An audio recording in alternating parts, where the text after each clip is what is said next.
पाक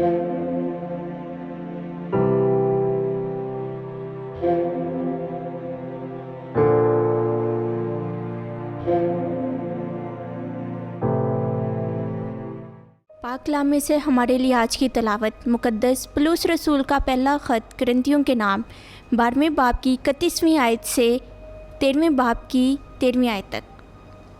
बस तुम अच्छी से अच्छी नेमतों के मुश्ताक रहो, और मैं तुम्हें और भी उम्दा तरीका बताता हूँ।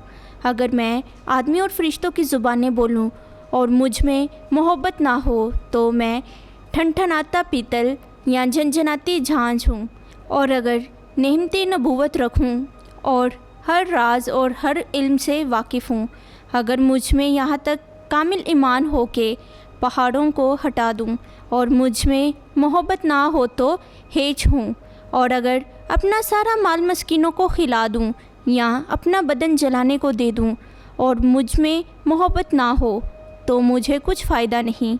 मोहब्बत साबिर है और मुलायम, मोहब्बत हसद नहीं करती, मोहब्बत शेखी नहीं मारती और फूलती नहीं, नाजेबा काम नहीं करती, खुद गर्ज नहीं होती, गुस्सावर नहीं होती, बदगुमानी नहीं करती, ना रास्ती से खुश नहीं होती बल्कि रास्ती से खुश होती है, सब कुछ ढांप देती है, सब कुछ बावर करती है, सब बातों की उम्मीद रखती है, सबकी बर्दाश्त करती है।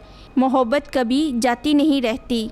नबूवतें हों तो माकूफ़ हो जाएंगी, ज़ुबानें हों तो बंद हो जाएंगी, इल्म हो तो मिट जाएगा, क्योंकि हमारा इल्म नाक़िस है और हमारी नबूवत नातमाम।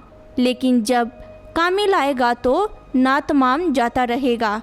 जब मैं बच्चा था तो बच्चे की तरह बोलता था, बच्चे की तरह समझता था, बच्चे की तरह सोचता था, लेकिन जब जवान हुआ तो बचपन की बातों से हाथ उठाया।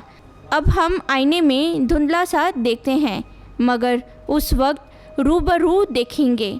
उस वक्त मेरा इल्म नातमाम है, मगर उस वक्त ऐसे पूरे तौर से जान लूँगा जैसे मैं भी जाना जाता हूँ। गर्ज, ईमान, उम्मीद, मोहब्बत, ये तीनों कायम तो हैं, मगर इनमें अफजल मोहब्बत ही है। पाक कलाम के पढ़े और सुने जाने पे खुदा की बरकत हो, खुदा का शुक्र हो। आमीन।